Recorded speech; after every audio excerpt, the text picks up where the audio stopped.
Final Draft claims that it's used by 95% of film and television productions. But should you use it? You can't go wrong with Final Draft. It's a great platform for beginners and advanced screenwriters. It isn't what I use, but why is that? Let's dig deeper to find out. What's up, storytellers? On today's video, I'm reviewing the industry standard for screenwriting, Final Draft, so that you can decide whether or not it's right for you. I'm Sherer, author of the time travel novel TIMESLINGERS and co-writer and producer of Star Wars Rivals, the fan film. If you want more details about the process of writing and producing science fiction and fantasy stories, subscribe to this channel and check out more of our videos. Links to everything discussed in today's video are in the description down below, including affiliate links to purchase Final Draft. And when you buy through those links, it helps support the channel. Here's who should use Final Draft, and maybe who shouldn't. I started using Final Draft in college way back in 2003, which was before smartphones were invented. And I've used Final Draft for years. Back in the day, Final Draft was one of the only options, but now there are a lot more competitors. Just for context, I use it on a Mac. Does Final Draft hold up against all these competitors? I think it does, but some of their competitors are also worth looking at. I feel like there are two types of screenwriters who should use Final Draft. Beginners who are learning to write and format screenplays, and professionals who work in production studios that have chosen Final Draft as the go-to software choice. In the latter case, those screenwriters may not have much of a choice anyways. But I think Final Draft works really well for beginning screenwriters because it allows them to become familiar with the classic formatting for screenplays and scripts. I'm currently using Slugline and I love it, but for a beginner, I wouldn't recommend Slugline because it uses a specific shorthand style to format the scripts. That's not bad, and once I learned how to do it, I loved it.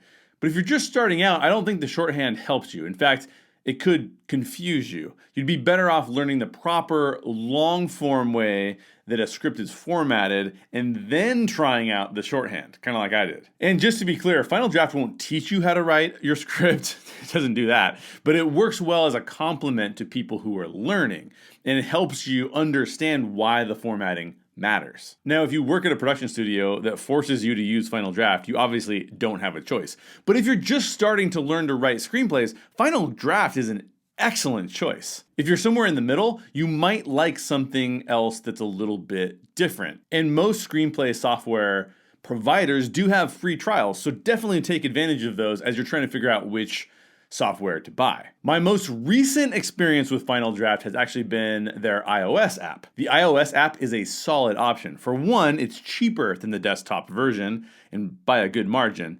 And the user interface is intuitive and helpful, and the feature set is really extensive as well, which is not true of all apps. The experience on the app feels complete, like you could do everything you would want to do in the app without having to actually buy the desktop version as well. My biggest complaint with the app, which is true of all the screenwriting apps I've ever used, is that it crashes way more often than I would have liked.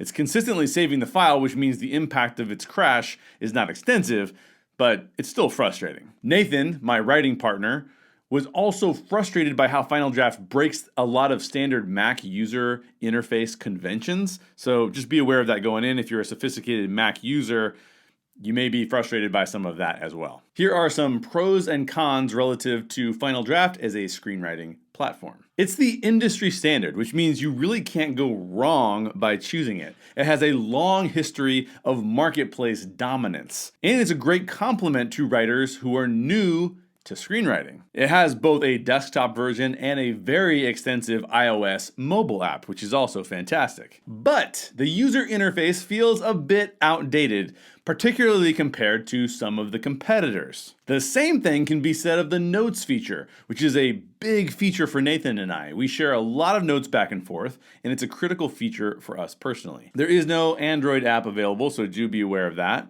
And the iOS app does have a tendency to crash. And it is somewhat expensive, so just know what you're getting into if you're gonna choose Final Draft. Is Final Draft right for you? If it is, use our affiliate link in the description down below. Doing so helps support the channel at no extra cost to you.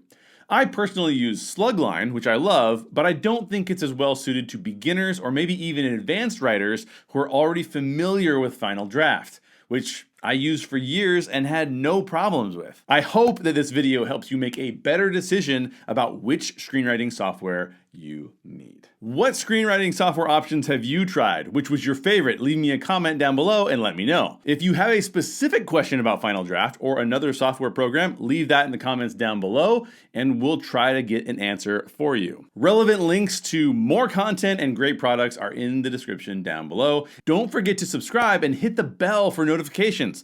Learn alongside us as we write and produce deep, meaningful science fiction and fantasy stories. If you like this video, use your mouse to physically attack that like button for me, or be gentle, either way. And finally, keep telling deep, meaningful stories, and I'll see you on the next video.